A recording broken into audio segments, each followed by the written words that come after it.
warm welcome to everyone who's watching live and who will be looking at this on the recording. And so welcome to this webinar on the ethics of conservation photography, presented by two wonderful presenters, Georgina Steytler and Mark Gibson.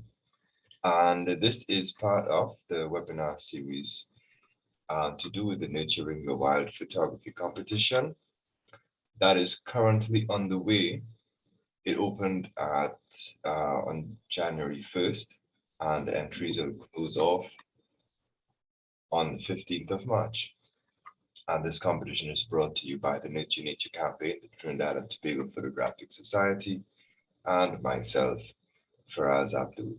Okay, so just a little bit about me. I'm managing this competition. I'm a wildlife photographer and conservation advocate. That means I speak a lot about doing things sensibly in terms of having a good conservation ethos, right? I'm also an author, birding guide, and safari agent, and I'm a member of the Trinidad and Tobago Bird Status and Distribution Committee, which we'll talk about some of the time. So anyway, really and truly, we're here to talk about ethics of conservation photography, right? And, it's just like, I don't know if you all have ever heard of the phrase conservation photography before, but I'm sure you've heard about photography and I'm sure you've heard about conservation. And putting these two things together, we have what we call an entire field of photography that is conservation photography, right? And it's really and truly a result of several factors, all right? And before I get into that, I just want to say that this as a conservation photographer, you have that responsibility to report on the natural world in an ethical, factual, and honest manner. All right. So now, presently, we are 7 billion people, and nature is under immense stress from the human population and other anthropogenic causes such as climate change, right? Habitat destruction, overhunting, overexploiting of nature in general, right? And there's also an exponential growth in the number of photographers and the number of people that are interacting with nature. And it's very easy for all of these people, even if their intentions are good, to go into nature and interact with nature in a way that is not entirely beneficial to the natural world, right? So, and of course, there's the whole deal with social media, and everyone wants to get the perfect image to really post on social media to get as much likes and shares and follows and popularity as possible, right? But we, having all of this in mind, we have to ensure that we are as responsible as possible. We have to ensure that we interact with nature in the best way possible. All right. And this has been reflected in a lot of the major photography competitions around the world, right? Especially the wildlife photography competitions. They have a really, really important statement. Many of them, Wildlife Photographer of the Year, Bird Photographer of the Year. A lot of these global competitions specify that one needs to be ethical. One needs to follow certain ethical guidelines, right? One needs to ensure that, hey, you are taking this picture in a way that does not cause harm to the environment. It doesn't cause harm to the animal. And really and truly, it is all about reducing our impact on the natural world as much as possible. All right. So, here I can speak on this for a long time, but we have a couple of wonderful people to talk to us today. So our first presenter is Georgina Steytler, who is a prolific nature photographer with a huge passion for birds, conservation, and ethics. She's won the Portfolio Prize for the 2020 Bird Photographer of the Year. And she also won the invertebrates behavior category of the Wildlife Photographer of the Year 2018. And for those of you all who don't know, that Wildlife Photographer of the Year is the wildlife photography competition around the world, right? That's like the Oscars of wildlife photography.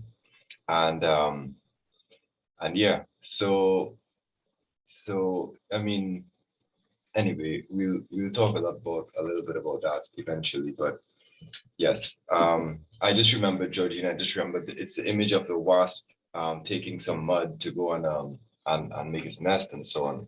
So I just had that image in my mind. Anyway, Georgina is also the author of For the Love of Birds, which is a book that was only recently published by Australian Geographic, and all of the author proceeds are going to conservation. All right. Also talking with us today is Mark Gibson, and Mark is the volunteer director with the Nurture Nature campaign. You'll be very familiar with Mark. He's a criminologist specializing in wildlife trades, and he's an avid amateur photographer, and you're going to see some of his work a little later on. So with that, I'd like to invite Georgina to stop my share. And Georgina, you can take over from here, and you can share your screen, and you can take it away. Yes, just one moment. I think you should be allowed to share your screen, right? Yes, I can. I'm just going to the presenter view. Oh, no, I'm not. Oh, here we are. I just wanted to get to the proper view for the slideshow. So now I have it, and bear with me. Yeah, we're hearing. It's not coming up. Why isn't that coming up? Hang on. Let me close all This is always what happens, you know. Crunch it's time. really weird. Why isn't it coming up now?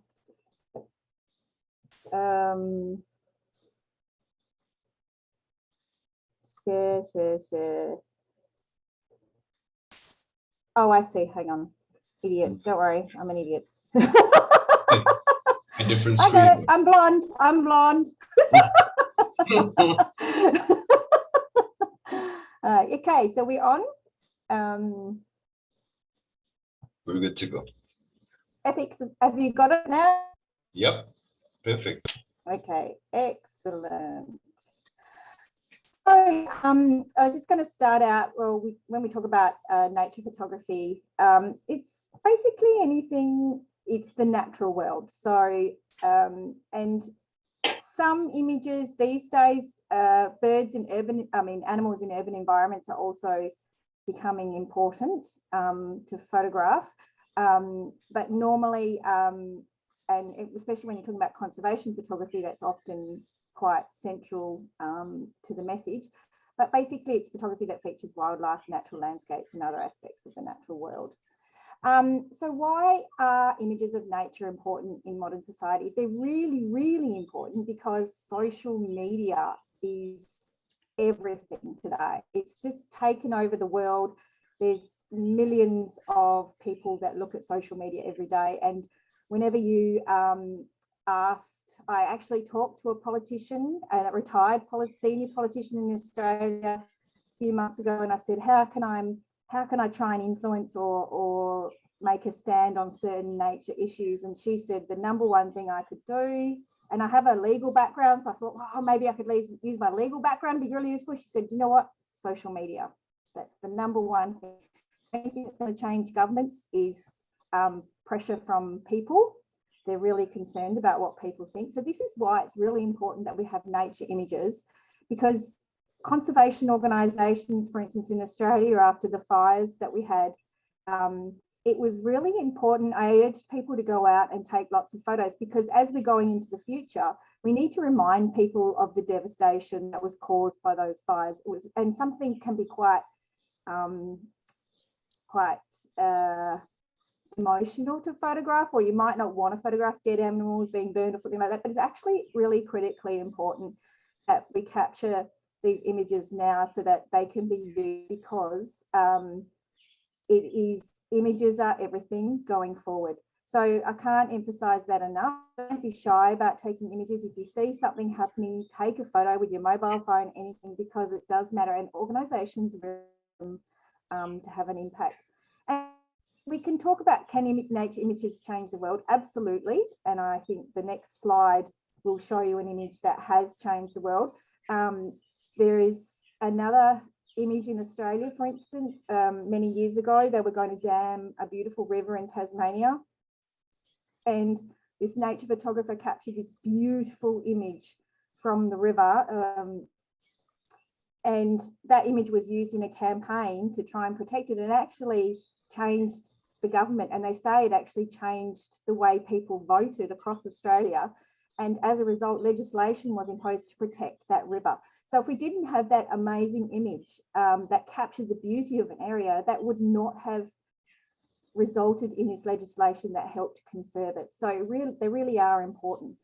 There's also lots of things you can do with nature images. I give my images to conservation organisations for free, and also to education organisations. I have schools and people like that often say they're doing classes on nature photography, or they're doing, a lot of people are obviously doing things on the internet now and doing online programs, and they need images to illustrate issues and to show when they're teaching science, to show all the different birds, for instance, or to show. So we need people to engage. So this can be used for conservation organisations when they do campaigns. It can be used for education, schools. The other thing is often town councils and things like contact, and they say, oh, they have a wetland and they want to put up an information board, and they say, do you have a picture of these birds, or do you have a picture of these animals? So there's lots of cool things you can do with nature images. Also, citizen science is a really progressing part of the future, or a part of the future, in terms of things like eBird and iNaturalist.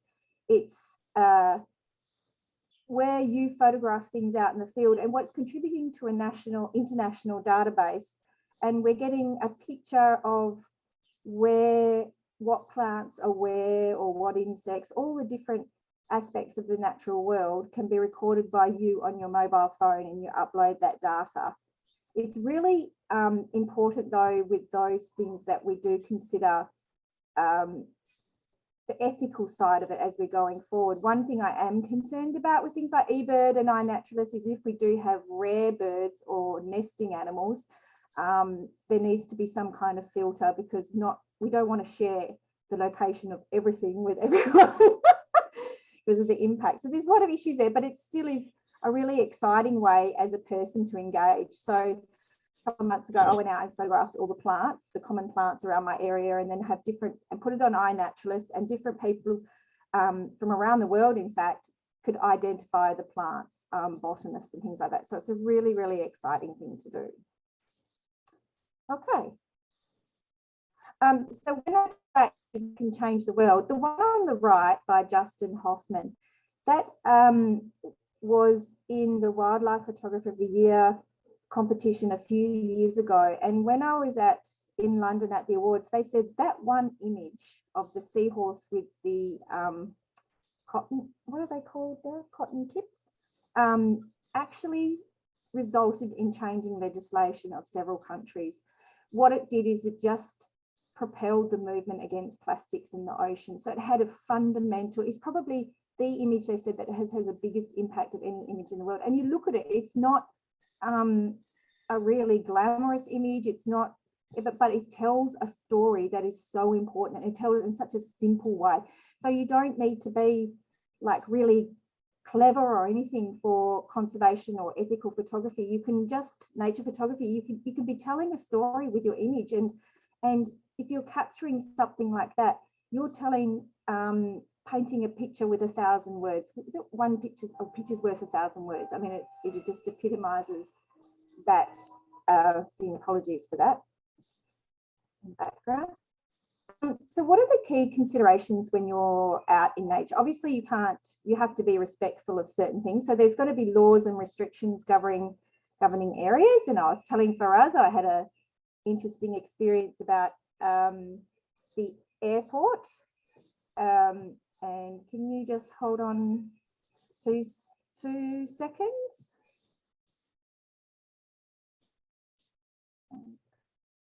Can you hear that in the background?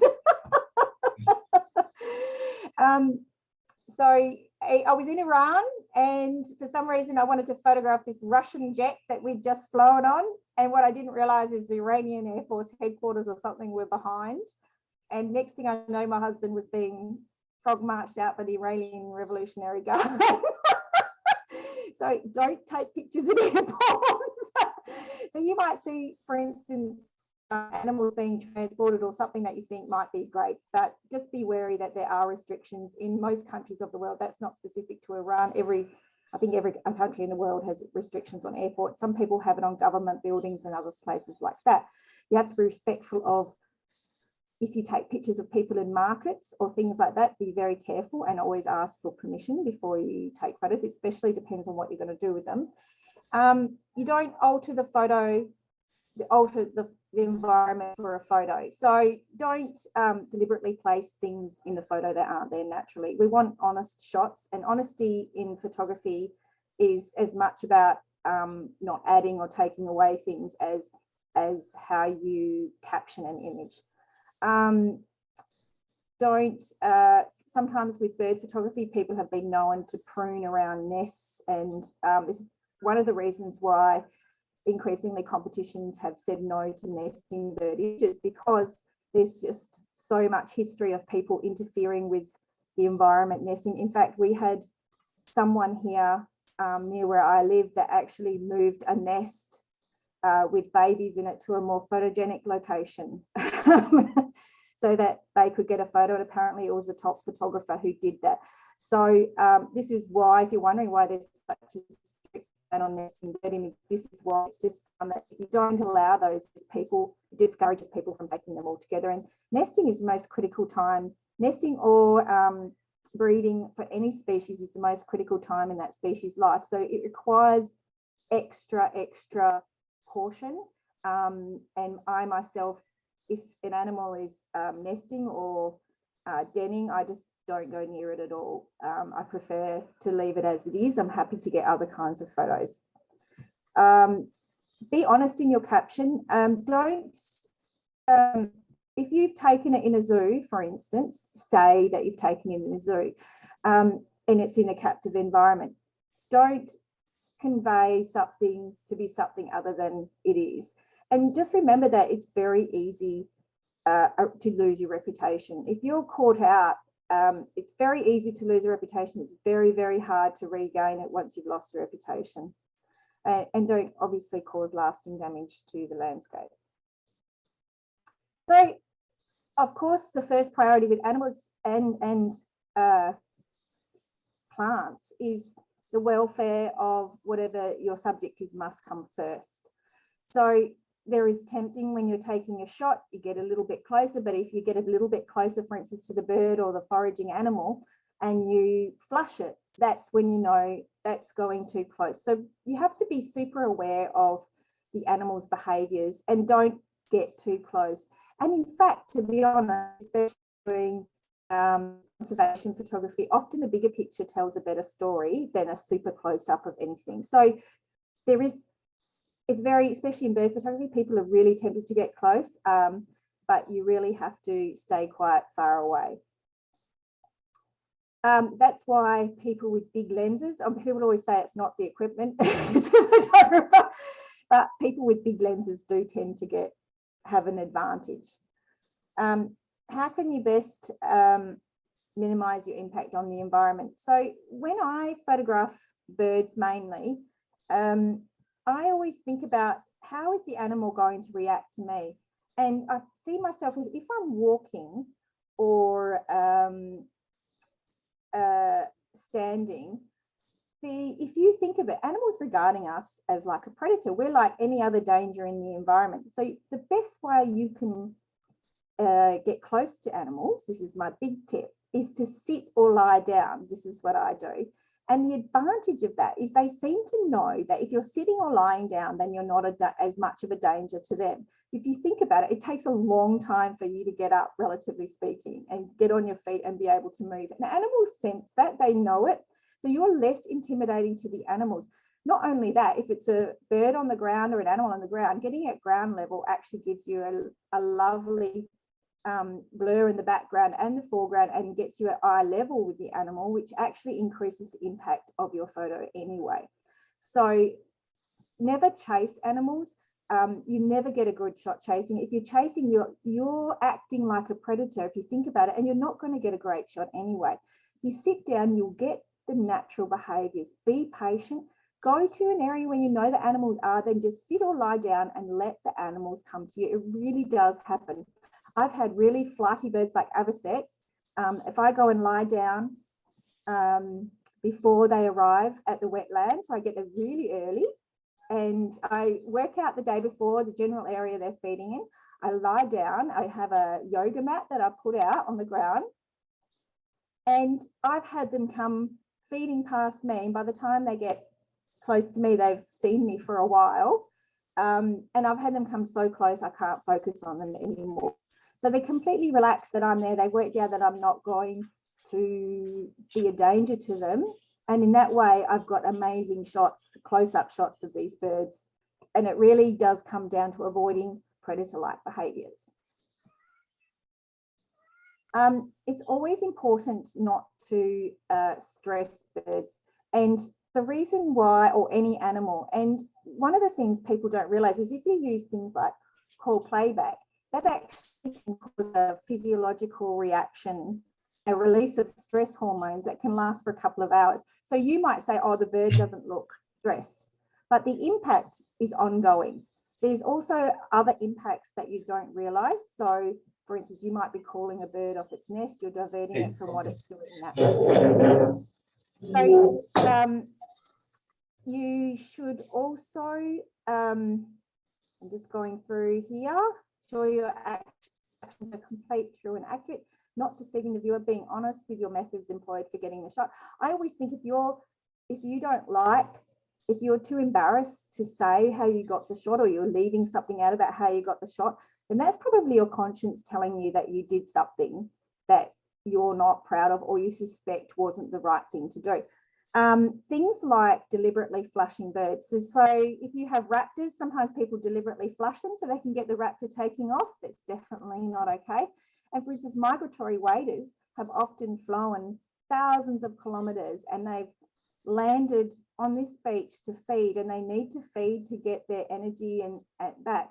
So if people keep coming along and photographers getting too close, and flushing those birds, they're wasting a lot of energy, and it could be quite critical to that bird's well-being and ability to make the next leg of their migratory journey. Okay. I think that's it. Is there anything else I should cover, Faraaz?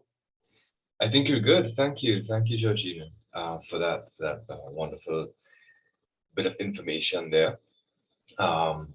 So maybe what you can do now is stop your share, and I'll invite Mark to start sharing his end. Mark, I hope you're there. There you are. I am here. Yeah. You have reappeared. Conserving some bandwidth. Yeah, So, excellent. Excellent. All right, let me hit screen share.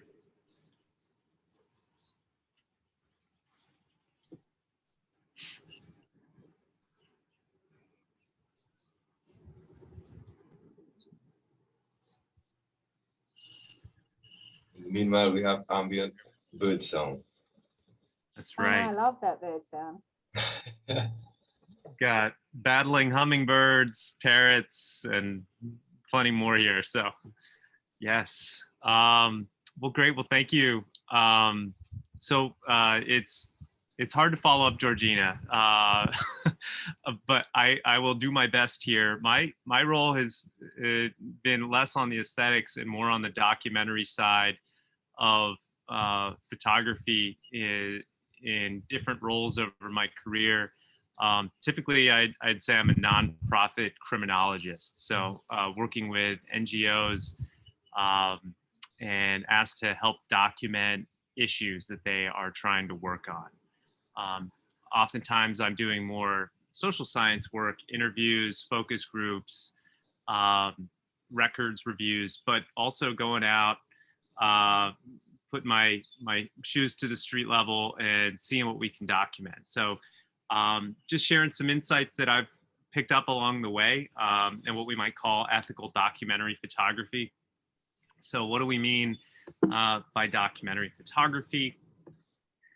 So it's photography that tells a story about a person, place, object, and it is often employed in photojournalism. This is, from my perspective, is very much what would be the basis of journalism, newspaper stories, reporting issues, current events, but also very much so has an important artistic side. Composition is very important.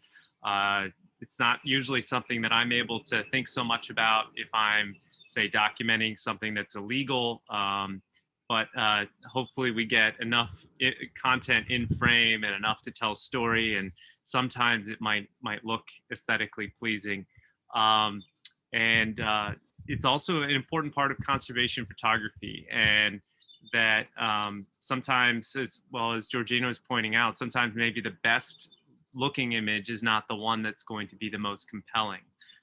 So the example of the seahorse with the ocean trash, that is an image that it's hard to forget, but like she pointed out, isn't necessarily the most aesthetically brilliant image.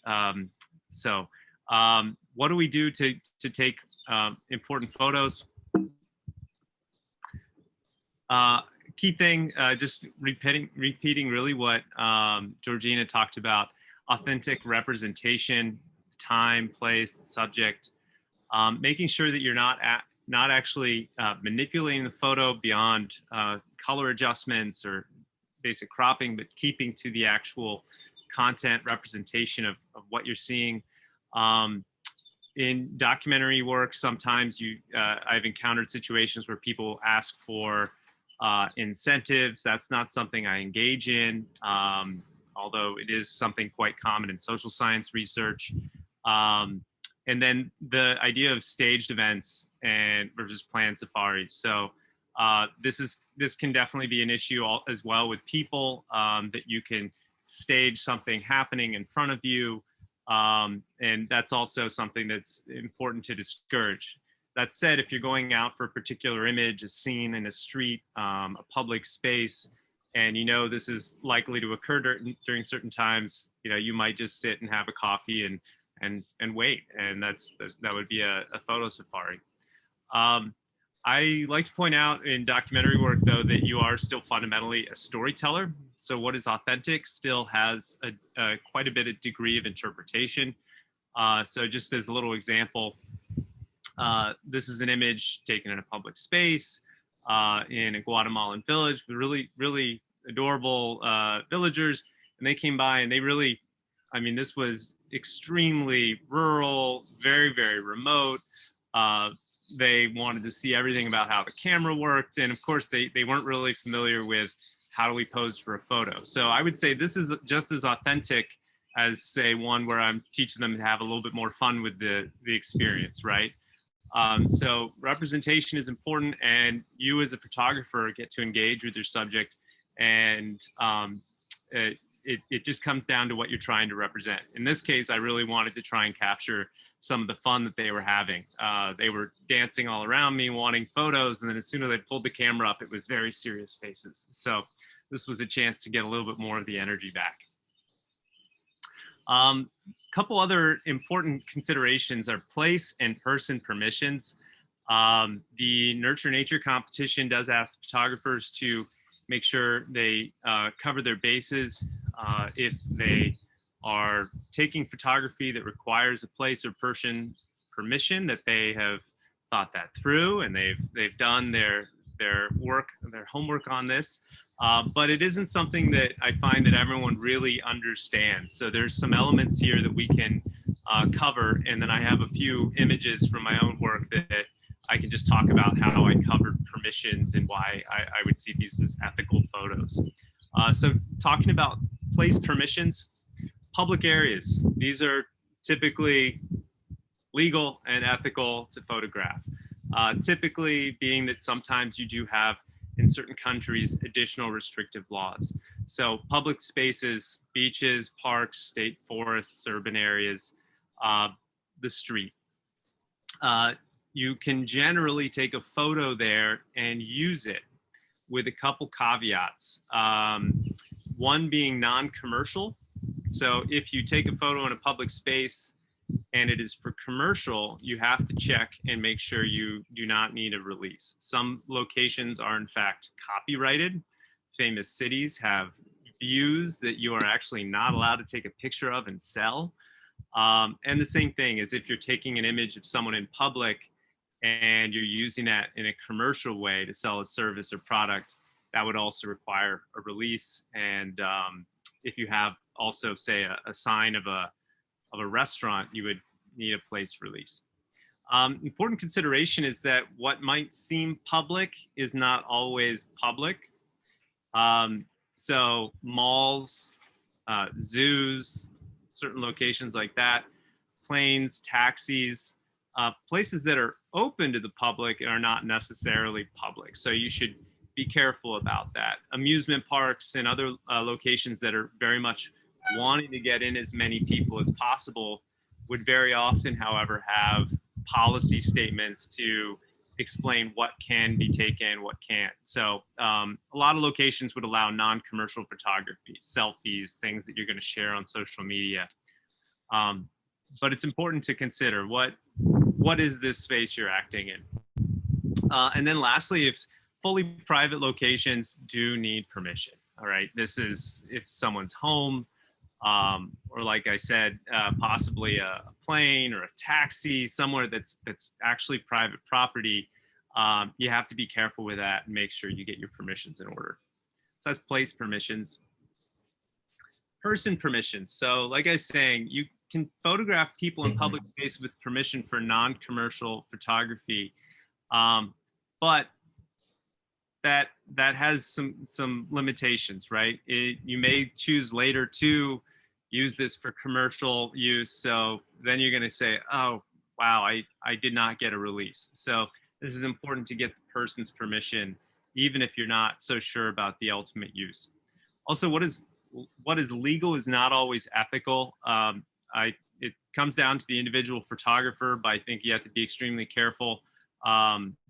If you're taking images of people with who are not, say, who are not adults, who are not of legal mental capacity, people who are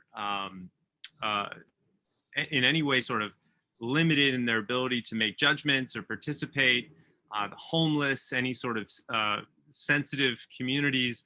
These are things you have to be exceptionally careful about taking images, and you have to really consider the implications. What are you using this for? Is it exploitative or is it storytelling? Final consideration on the use of images of people in public is there's also a limitation that if it's not for, even if it's non-commercial, if it's used for publicity, then you also need a release. And that's the final consideration. So in photojournalism, you can take pictures of people in public and tell a story. However, if you were to put in the caption information about someone that they have a reasonable expectation to be private, say their name or their address, then again, you would need person permission. So to help make sense of all this, I just have some images to talk about how I navigated different situations coming right up. But last thing is to consider verbal or written permission.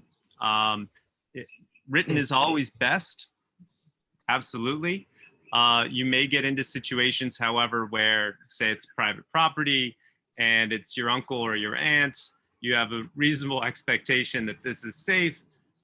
Verbal is considered legal. However, in most situations, you're not going to encounter these best friends. And even then, you may want to just be very, very careful. So what is included in a written release as the very basic elements? It would be a written sheet of paper, could be handwritten or printed. And you would want names, who's in the photo, what locations, who is the photographer, what are the terms, what did they expect you to use these images for, a date, the location, and of course, a statement saying we agree to these terms, an agreement statement, and then you'd have signatures on it. Copies are always very good. If you do not have, if you're say in a very rural area, in the worst case, you don't have a photocopier, you can always write it out twice and just sign twice, and that can work as copies as well. So those are permissions. So let's look at some images. I'll just hand out. This is an image from Trinidad. This is part of my current work documenting wildlife trade in Trinidad and Tobago. This is a public space from the road. And right here you have a cage. That would be a bullfinch, one of the most heavily trafficked songbirds in the country.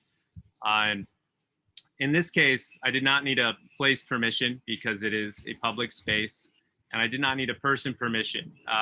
In no way is an individual shown here. I don't publicize the owner of the bird in any way. So this was something that is totally free and fair to use for non-commercial, and in this case, commercial photography. This one, I apologize for the graphic image. This is the illegal sale of turtle products in Nicaragua in the Caribbean side. This was for another project I worked on several years ago. This is a public space. This is a market. I can crop this photo. I typically crop out the faces, but I left it in just to make the point. This is someone in a public space. You can see someone's image, but I'm not publicizing their name, exactly where this is. And so this is an ethical photo. I didn't need a place permission. I didn't need a person permission. This is another project. This was one of my earliest works when I was on contract for an NGO out of Guatemala, documenting war crimes. Very, very serious matter, and is part of their truth and reconciliation effort in northern Guatemala.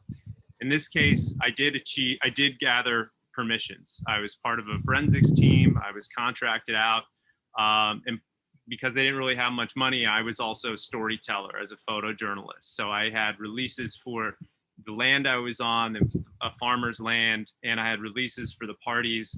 The relative who was with me at the time also signed a release and said, yes, you can use this photo only for non-commercial use and storytelling purposes. So I did have place and person permissions.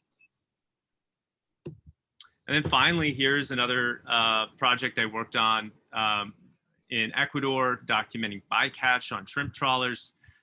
This was a whole spread of images of fishermen on the boat in action, and the boat is not a public space. And the fishermen obviously were in many, many photos. So for this, before I ever got on the boat, I had releases also for place for any images on the boat and the persons and any people that might be in the images. We did stipulate that in the person permissions that if I were to use any of the images with people's faces showing, that I would go back for secondary approval, and that's something you can put in. So in this case, all of these images are free for me to use now that I've gotten my agreements in order. And yeah, with that, Faraaz, I can hand this back to you. Thank you, Mark. Thank you so much for that. It's very informative and graphic. I would say that's it's very really shocking kinds of images, right? So the life of a criminologist. Yeah, indeed. So let me. So you have to share. You have to stop your share, so I can find my presentation. My presentation should be somewhere around. Oh yeah, it was still on. Good. So I just wanted to make sure that I had the correct slide selected.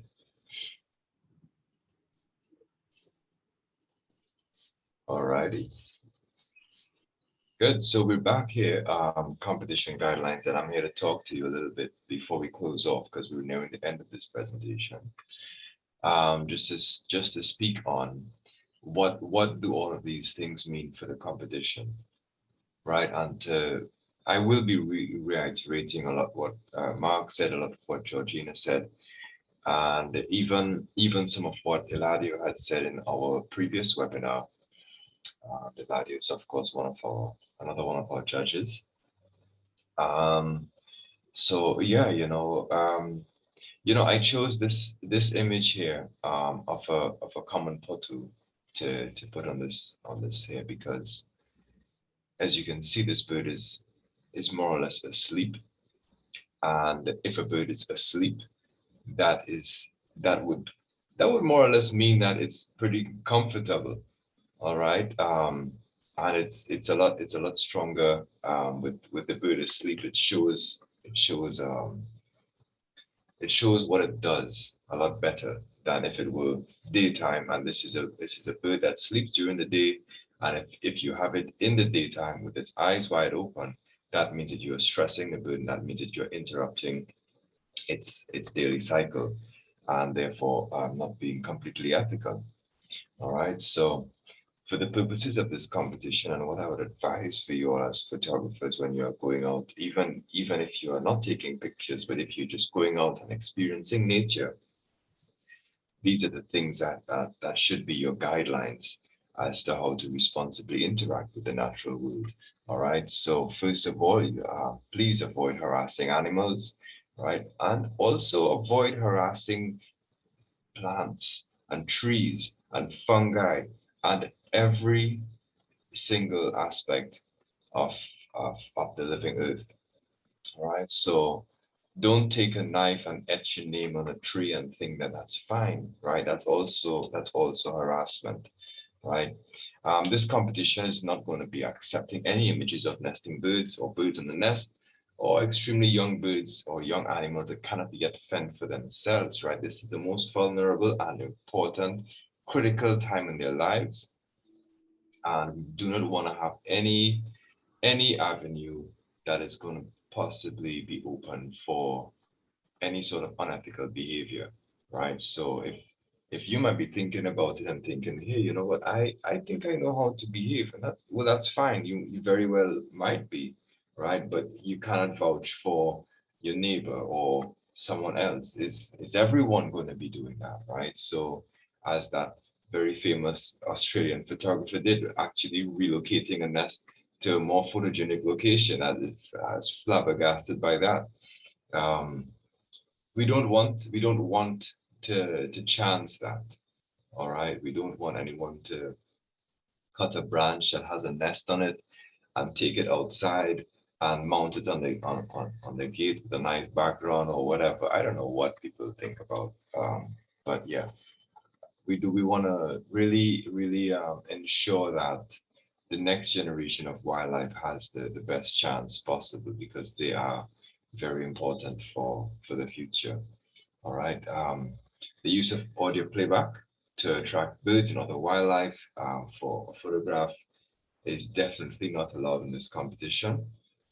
All right. So again, it comes down to, are you going to be impacting their lives in a certain way? Right now, there are ethical ways in which people can use audio playback, right? But that is reflected in the behavior of the bird, right? And that's something that we will see. There's ethical behavior and there's unethical behavior and unethical ways to use these things. So typically, some scientists or people who would be heavily involved in birds may be using audio playback, but there are very specific ways in which you can use audio playback, and that's like a very strict ethical code. But for the purposes of this competition, we are not allowing any kind of audio playback because, again, we don't want to have any door open for any sort of unethical behavior. All right.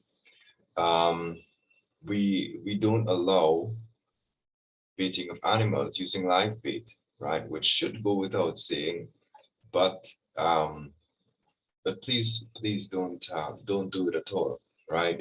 It's unethical for the bait and unethical for the predator that you are trying to bait, because you don't want them to be unnecessarily habituated to humans, right? Excuse me. And you know, it's not the right thing to do, right? Please don't use a drone to photograph wildlife. Drones to photograph landscapes are perfectly fine, but again, there is a certain minimum distance that you should not approach animals, especially with a drone, right? So I've seen people photographing, not here in Trinidad and Tobago, but abroad, maybe in some other areas of the neotropics, um, videos of macaws and other large birds using drones, and people do it sometimes on nesting birds, and it's not an appealing image that comes out of that, right? The birds are looking absolutely terrified. They're crouched, you're looking up at the drone, they're like, what in the world is this thing that's buzzing over my head, right?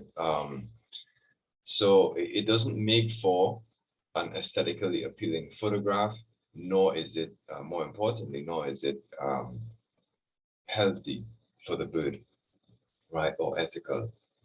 Okay, so we're not allowing flash photography of nocturnal animals, especially, right?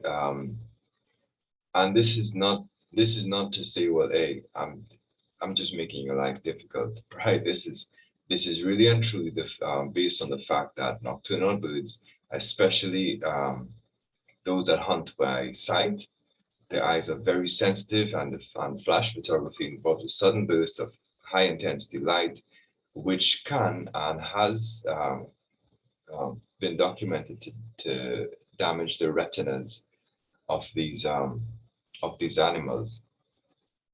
I remember seeing some images of an owl. I think there was a photographer that found a nest site, or a roost of a barn owl, and photographed this owl with flash just as it was coming in. So just picture it, the owl is coming in, it's all dark, his eyes, or her eyes, adjusted to the light, and then just as it's about to land, as it spreads its wings, bam, a flash, right? So if you put yourself in the animal's position, how are you going to feel, right? So it's not something that is desirable. It's not something that is kind to the animal. Okay, and furthermore, image manipulation, right? That is specific to this competition. Image manipulation outside of the usual cropping and curves adjustments and noise reduction and so on. That's not allowed, right? So just in terms of going along with what we've been saying about ethics, you don't add or remove from the image or from the scene anything that wasn't naturally there. Yeah, so don't add something to the scene to take the picture, and don't add something to the scene after you've taken the picture using post-processing. All right, same goes for removal. So that's just, I mean, feel free to ask any questions as to what else is allowed in this competition.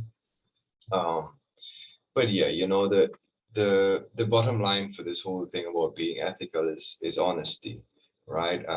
As I said before, if we as conservation photographers are telling a story about the natural world, we have to be honest to tell the complete story. All right. I mean, we can only be their voice if we commit to telling the truth, right? If we're making up stories and we're not being their voice. All right. So for example, the bird pictured here is a zone-tailed hawk, and I could have posted this image to social media and had like some sort of some kind of like motivational quote or something like that, or scream like the eagle, or scream like the hawk, or I don't know what people think of as motivational. I'm kind of out of it these days, but yeah. that is an opportunity to tell a story that I would have missed had I just done some kind of superficial caption, or just, I've seen people photograph birds that have a story, and they just say something like, well, when you go out in the jungle and you put in the time, you get rewarded for what you for the time you put in, and so on, right? But you're missing a great opportunity, right? What happened with this bird in particular is that it was a rehabilitated bird, and that it was rehabilitated because it was shot, right? So if I tell the story about this bird and I say that this was a zone-tailed hawk about to be released after being rehabilitated by a certain wildlife rehabber, um, to see about his injuries sustained because it was flying in the open space and someone decided to shoot it, you know, um, it would then like open up opportunities for us to ask ourselves things like, why are we shooting birds of prey? Why are we causing harm on the animal, and so on? Why are people really and truly going out of their way to help save these animals while other people just flippantly decide to pull the trigger, right? So all of these conversations can only be had if we be honest in the caption. As photographers, this is our duty to communicate the entire story um, about the bird, right, or about the animal, or about whatever part of the environment that we are talking about. All right. So the question arises: hey, if I do something unethical, is anyone going to know about it? Right? Yes, we're going to know, right? How are we going to know? Okay, so listen, there's an ethics review panel. Well, there is a like a pre-judging um, step in terms of when you submit your images to this competition, the images are going to be reviewed, right? In terms of, hey, is anything looking suspicious here? Is the quality good, right? Is there anything that is potentially going to be, uh, you know, a red flag then, right? So these things are going to be examined before they're even passed on to the judges. And of course, our judges are immensely experienced in ethical and responsible nature photography. And will, even if we don't detect any kind of unethical behaviors, our judges are going to know, right? And it's not really going to be a case of, hey, well, we're going to suspect something and then just delete your picture and disqualify you, right? Maybe you may be contacted for further information, to get some kind of background information on what exactly what happened, right? So, just be sure to include any kind of other information in the caption when you are submitting your image. So is this hummingbird photographed at the feeder, or this anything, or an agouti that has come to a feeder to feed on some fallen fruit or something like that, as opposed to one in the forest, or as opposed to one in someone's backyard that um, they've been rearing after they shot the mother and raised the young, or something like that. People do strange things. Okay, so yeah, again, to reiterate what Georgina said, it's easy to lose your reputation, very, very difficult to get it back. All right. So yeah, so at this point, I'd like to open it up for any kinds of questions. All right, so I'm seeing, let's just see. I'm looking at the questions here. Yes. If you don't have a camera, you can use a phone, a cell phone. Cell phones take incredibly good images, right? Of course, it depends on the scene. All right, so it may be difficult to take a picture of something that's far away using a cell phone, but if it's something that is like, more of a landscape, or something that is close by, right? The cell phone camera capabilities are quite good these days, right? The Nature campaign has recently shared an image of a beach with a lot of plastic pollution on it. So I don't know if you've seen that. That was taken using a cell phone. All right. Another question here, do I need a release if someone appears in a photo but is not identifiable? All right, the answer to that is no, you do not need a release, right? Once you do not make them identifiable in the caption, all right? But however, you would need a property release if you are on private property with no particular policy for non-commercial photography. All right. Let's see, any other questions here? Can you blur faces, right? Or does that count as image manipulation? I would say please do not blur faces. I have not seen any images that are commended or even winning in wildlife photography competitions or nature photography competitions around the world that have people with blurred faces in them, right? My advice to you would be, if a face does appear in your image, then you know, have your photo release, right? But I would also advise that you try to find some kind of creative ways of eliminating the face. So change your perspective, change the angle so that you don't have any kind of anyone's face in it, right? Okay, let me see. What if I find an injured or a trapped animal? What if I find an injured or trapped animal? Does helping it count as manipulating the scene if I take a photo? Right. So remember that helping the animal also involves calling a licensed wildlife rehabber. All of us would want to help, right? But all of us aren't necessarily licensed to handle animals, right? Because there are many things that we have to take into consideration if you want to help an animal. So an animal that is injured is likely going to be very stressed and potentially dangerous. Okay, so if you have a hawk that has been damaged or has been shot or something, and you come to pick up this hawk and you're like, oh, this nice little hawk, you got shot, and then you pick it up and the hawk stabs you with his talons.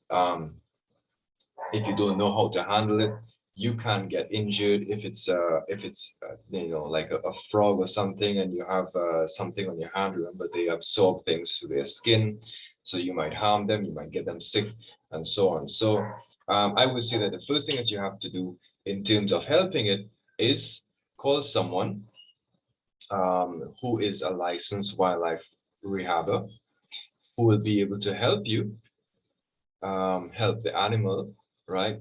And once that process of helping has begun, I would say, yeah, you can take a picture of the situation, and again, take a picture of the situation as naturally as possible. All right, so I wouldn't say it's manipulating the scene if you take a picture. Of course, please describe the circumstances surrounding the, you know, how you found the animal or whatever. You know, it might be someone who phoned you and said, hey, well, you know, I found this thing here, right?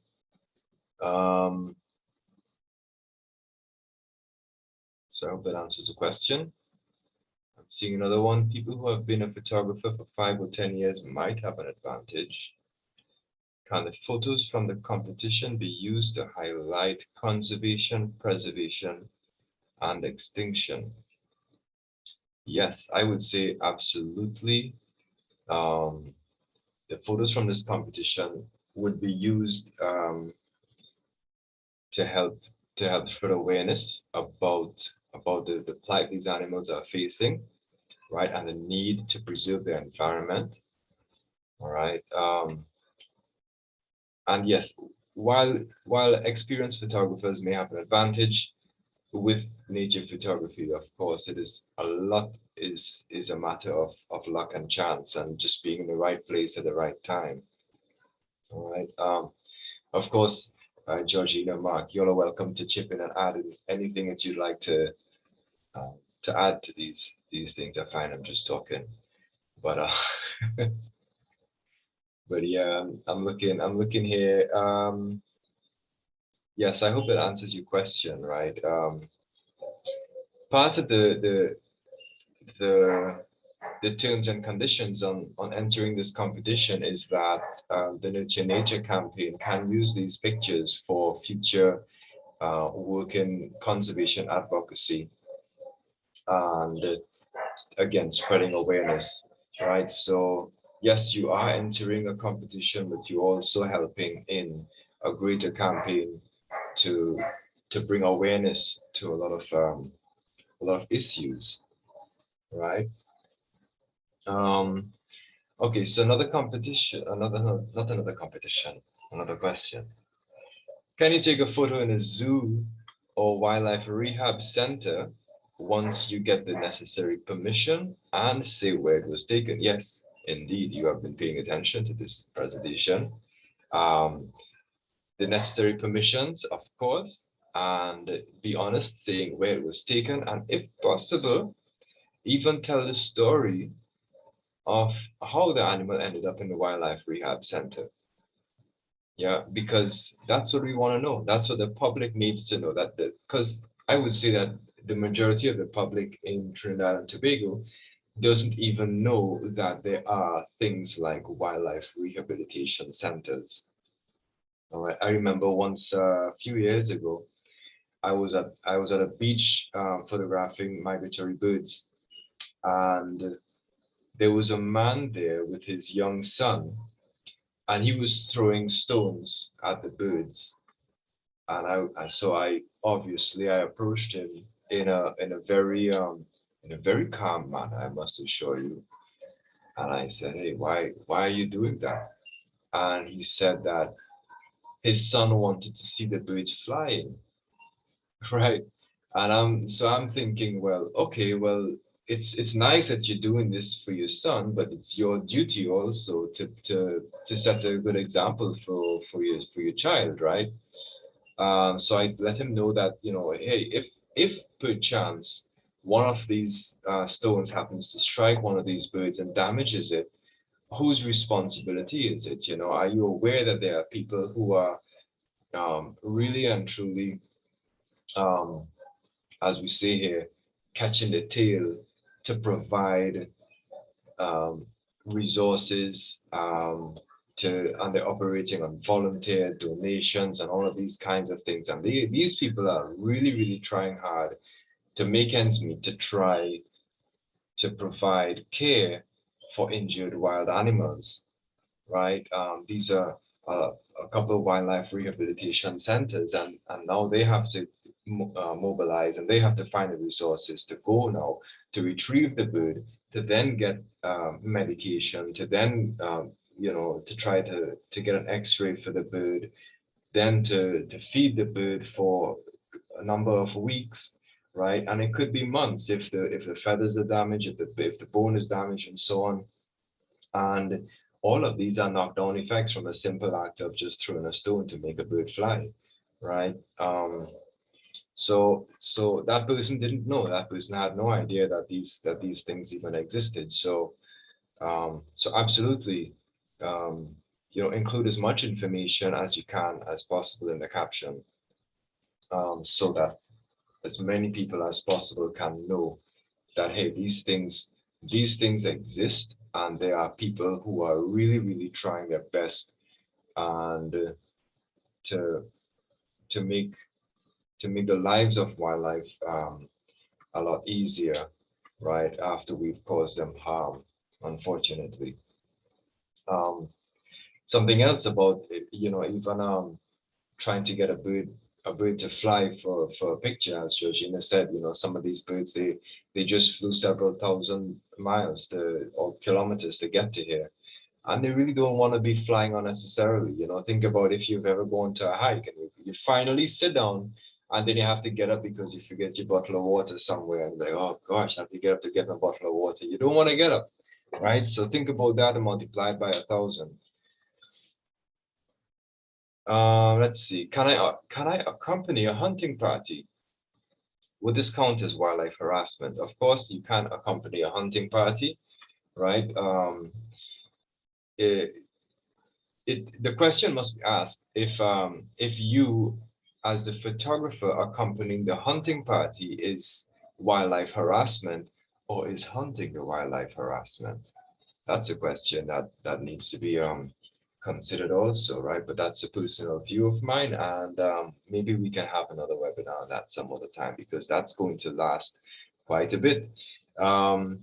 Yeah, so once you get the respective permissions from the people who are hunting, right? You can by all means accompany them and document what they do, right? How they do it, and the lives or lack thereof of the wildlife involved. So let's just see. Let me see, any other questions? What if I want to shoot a landscape photo, but there is a lot of waste pollution? Can I clean up the area first? Well, I would say take a picture first, right? Take a picture first and clean up. Take a picture when you finish cleaning up, and you have a nice little story there. All right.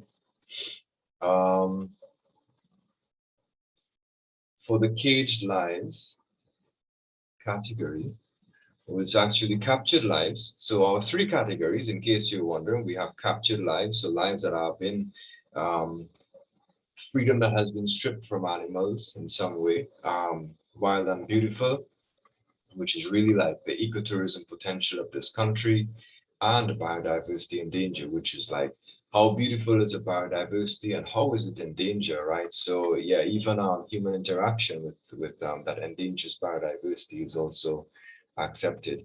But yes, so for this category of the competition, if you're featuring an animal in a cage that has been subjected to very poor care, right, and is bordering on animal abuse, you can surely notify the authorities, right? So in the authorities I'm thinking about is Forestry Division and the Tobago Department of Natural Resources and Forestry, if you're on Tobago.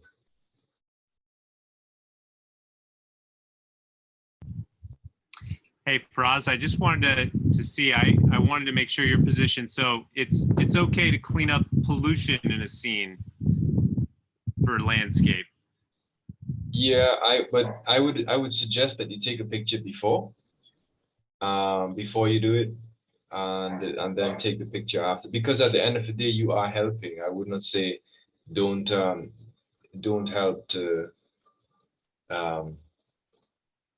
don't help in that aspect, you know. Definitely don't see something that's beautiful and throw throw garbage here to create some kind of powerful picture, right? Don't go find a seahorse and stick a cotton swab in it and take the picture, right? Sort of do no harm. Yeah, do no harm, exactly. Do no harm. Don't stuff an anteater and put it at an Exactly, right. And you know, all of these things, I remember seeing an image of it was a silky anteater that was walking on a tree branch, and it later came out that the photographer encountered the anteater asleep, because they are nocturnal, they sleep during the day, and they shook the branch until it woke up to get the picture, you know. So that's abhorrent behavior that we don't encourage at all, right? So if you are submitting an image of an animal that is exhibiting atypical behavior, please indicate in the caption exactly what was going on, so we'll know that it is, hey, this was an anteater that was rehabilitated and released, and you photographed it on release or something like that. So yeah. Could you enter more than one category? Yes, you can. You can enter up to 3 images in every category, right? So that's a maximum of 9 images. So choose wisely.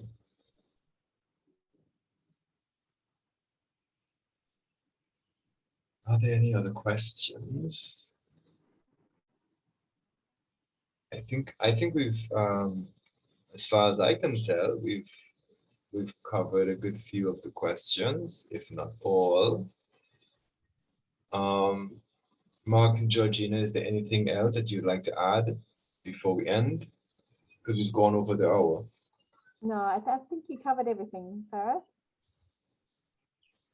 Yeah, I think that covers it.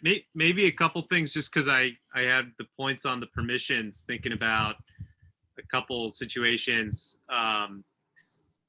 Mentioned zoos.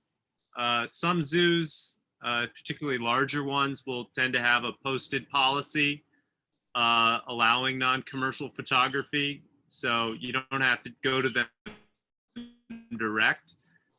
But it is usually a good practice to just take a picture of that sign if questions are ever raised later. So I would point that one out for the person who had asked about that and rehab centers earlier. And with the hunting party, state lands tend to be considered public spaces. And so if you're with the hunting party, I would say you need permissions if you're including their images, their the persons in the photos, or if you're publicizing information about the hunting party. But otherwise, I think you would be pretty well covered just to go out with them and shoot images of what's happening. And yeah, I think the harassment point was really interesting. That could very well be another webinar for us, but I think a key question is, would this harm occur if you were there? And so if you're accompanying a party, I don't think that would count as harassment. Hopefully it might mean that they might be on really good behavior, frankly. So those are just a few little thoughts I had along the way. Nice. Thank you. Cool. Well, I would say we can wrap up here if there are no further questions. I want to thank everyone for coming. I want to thank you, Mark, and thank you, Georgina, for dispensing your wonderful know-how on these subjects. And hopefully, I'm looking forward to getting some incredible submissions for this competition. Yes, I can't wait either. I can't wait to see all the images. Yeah, I know, right? Yeah. Faraaz, if people wanted to learn more, where would they go? To learn more on ethics. Or the competition. Oh yeah, definitely. So we can put it on the chat, but yes, you can go to the competition website. You can go tt-ps.org, and it should be right on the homepage there, right? So go to ttps.org, and immediately on the homepage you'll see Nurturing the Wild Photography Competition, and just click that. That's going to be the website for the competition itself, and you can enter there. You can find more information. You can get some kind of inspiration there from some of the images that are on the website. You can learn about our fabulous judges, and you can see what prizes that you can win, because there are a lot of prizes that are available. Okay, so yes, look, I'm seeing that Lauren has put it on the chat. tt-ps.org/nurturing the wild photo contest. There are 2 other questions I realized you want to just do a quick touch on them? I saw in the Q&A feed there. Two other questions. Can you, I'm not seeing them. Could you enter more than one category? Oh, yes. Yeah, you can. I did answer this one. This was 3 images in each category, right? So that's a total of 9 images. So yeah, you can enter more than one category, of course. You cannot enter in more than one age group for obvious reasons. There was just one above it as well. For the cage lives category, what do I do in case of animal abuse? Yeah, I did also touch on that one, which is to contact the forestry division, relevant authorities, or if you're on Tobago, Department of Natural Resources and Forestry.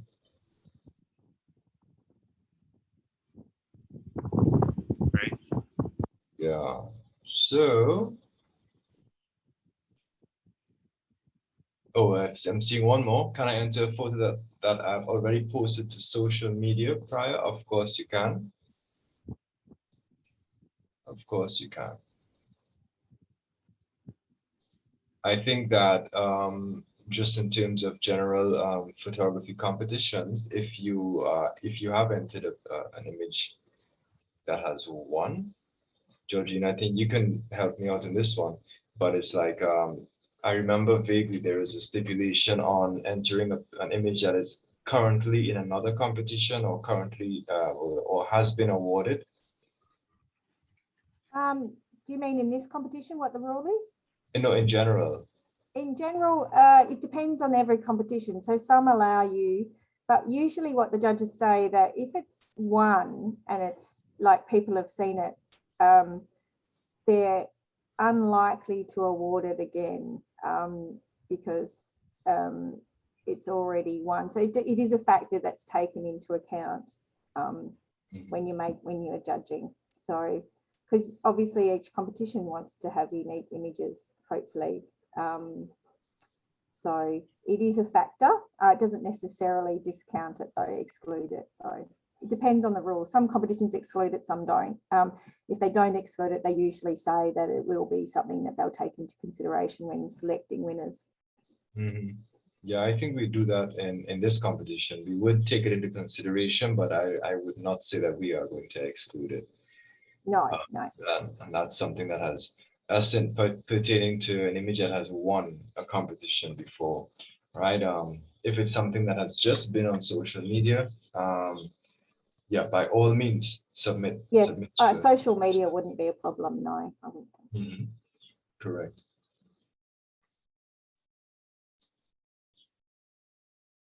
Can I enter the same image to different categories?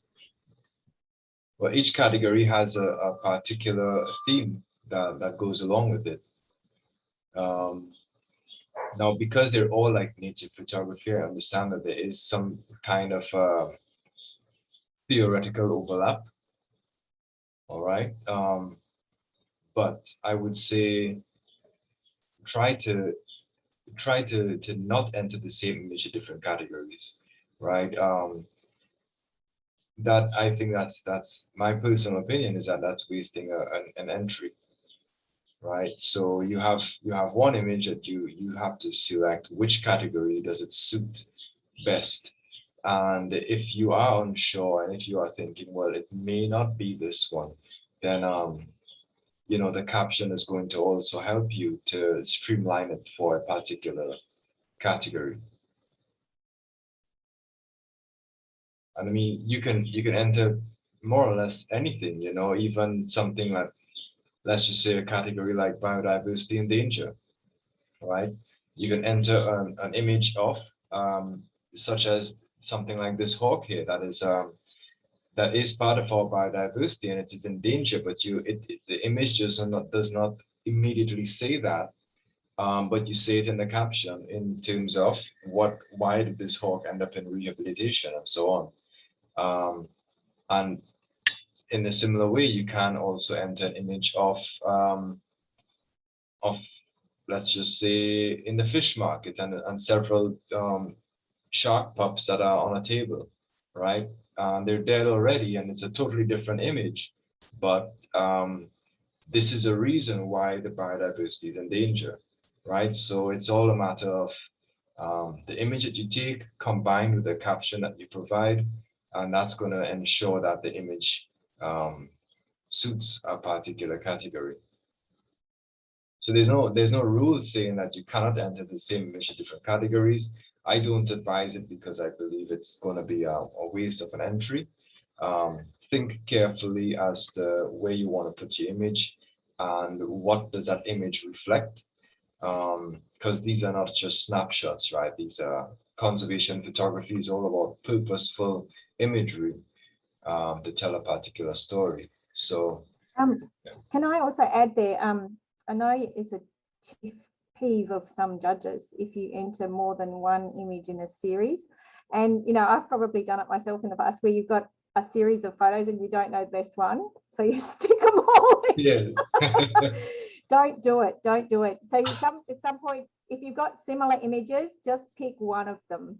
Don't just enter a couple and make the judges decide, because you're putting you're putting it back on the judges to make that decision, and what ends up happening is they might not pick any because they just get frustrated, and it loses its impact if they have a couple of them. So just pick the best one. If you're having trouble, ask someone else, like completely neutral. Just say, hey, these are two images, which ones do you like, which one do you like better? Probably if they're that similar, it's not going to make a big difference anyway. Yeah, just don't ask like your mom or your grandmama to be No, like, no. That's my big tip, is don't ask your mum for an opinion, because she'll say she loves everything. Oh man. All right, cool. Well, let's see. I think we've covered all bases here. Last call for any last gasp questions. Yeah. Oh yeah. I'm just seeing another little comment here. Captured lives and biodiversity in danger. Yes. So I mean, there is a little bit of overlap technically, right? But yeah, enter one image, please. Like enter one image per category. Not one image per category, but don't enter the same image to different categories, then I would say. I just confused myself there, but I hope I didn't confuse you. All right, so good. Yeah, I think we're good. I think we're good to go, right? Yeah. Mark, what do you say? Yeah. Yeah, I think that's great. I think we've Sorry, covered a little everything. patch. I think so. Sorry, I'm breaking up a little bit over here. Yep. Yeah, No, I think that's good. I think it covered it. All righty. Well, yeah. So thanks everyone for coming, and thanks to our presenters for presenting. And yeah, so I'm looking forward to this. You know, hopefully the submissions are pouring in at this point. Pouring in droves. Okay, and good luck to everybody. Yeah, good luck for sure. No. Can't wait to see what your Okay, thanks for having me. Thank you. Thanks for coming. Okay. Alrighty. Bye. Bye. Bye.